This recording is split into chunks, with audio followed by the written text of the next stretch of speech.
one took out after him. რონალდ რეიგანი პრეზიდენტი რომ არა აუცილებლად მხატვარი გახდებოდა. მარგარეტ ტეტჩერი ისე მოიხიბლა თავის დროზე მისი ნაჯღაბნებით, რომ თითოეული ნამუშევარი 1991 წელს გამოამზეურა.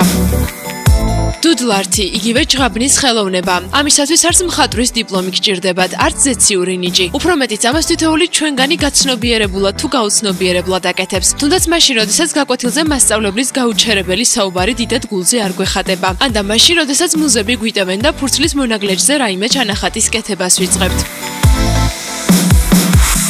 რედბული რისი რედბული იქნებოდა ჩვენი დაფრთიანების გარდა ნიჭის გამოვლენის საშუალება არ მოეცა. 2007 წლიდან მოყოლებული ყველაზე ენერგიული ბრენდი სტუდენტებს შორის შეჯიბრებას ატარებს და საუკეთესო ნაჯღაბნის ავტორს ავლენს. კონკურსი საქართველოში პირველად 2010-ში ჩატარდა. ასი საუკეთესო ნამუშევარი ძველი საბაგიროს შენობაში გამოიფინა. მათი შეფასება კი კომპეტენტურ ჟიურის მიენდო.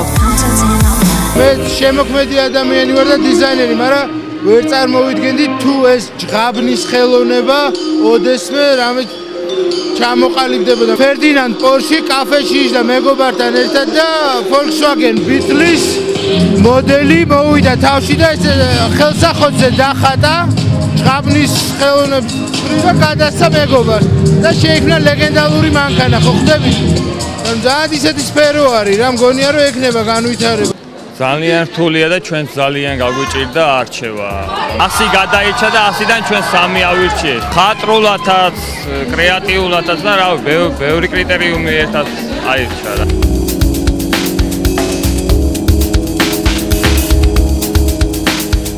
ძველი საბაგიროს შენობა მთლიანად სტუდენტებით იყო გადავსებული. არასტანდარტული სივრცე დროებით საგამოფენო დარბაზად იქცა და რედბულის მორიგივენ სრულიად ორიგინალური სახე მისცა. მით უმეტეს რომ ნახევრად დანგრეული კონსტრუქცია ფერადოვანი ინსტალაციით იყო გაფორმებული, რომელიც სულ 2 დღის ნაშრომ ნაღვაწი გახლდათ. კომპლიმენტი ავტორს ლუკა ელოშვილს.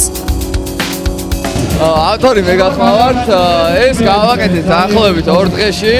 იმიტომ რომ ძალიან ბევრი ძაფია გამული, როგორც ხედავთ და ცოტა რთული არის ესე მარტივად გაკეთება და დაახლოებით სადღაც ერთი მონაცვლეობით მეხმარებოდა ალბათ 1-5 კაცი ჯამში. ინსტალაციის სახელი არის ფსიქოდელიური არტი რეალურად. რედბულის ჯღაბნის ხელოვნების გამარჯვებულები 3 ადგილზე გადანაწილდნენ. მთავარ პრიზიორს უახლესი Galaxy Nexus ერგო. თითოეული მათგანი სამხატვრო აკადემიის სტუდენტი აღმოჩნდა. მომავალმა მხატვრებმა ძალების მოსინჯვე ჯღაბნიდან დაიწყეს.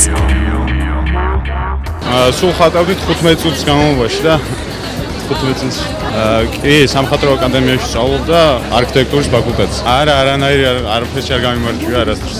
ეს არის რედბულის სუპერგმირი უბრალოდ. მუშაობდით მე მგონი დღე-ნახევარი და ეს არის მუსიკის დროს განცდილი ემოცია, რაც მქონდა, რაც მინდოდა რომ დამეხატა, ან გამომეხატა საერთოდ და როგორ შემეხედა მე გამხსენებოდა რა ემოცია მქონდა მუსიკის მოსმენის დროს. სწავლობ სამხატვრო აკადემიაში, მაგრამ ჯერ მეორე კურსზე ვარ. ყველაფერი კი სრულიად შესაძლებელია მერხთან უაზროდ ჯდომისგან ან და უსაქმურობისგან დაიწყოთ. შემდგომში არც ისაა გამორიცხული რედბულ დუდლარტში მიიღოთ მონაწილეობა და ბოლოს რა იცით, თუ დუდლარტის მოყვარული რეიგანივით პრეზიდენტი არა, პოპულარული და მაღალანაზღაურებადი ეგრეთ წოდებული მჯღაბნელი მაინც გამოხვალთ.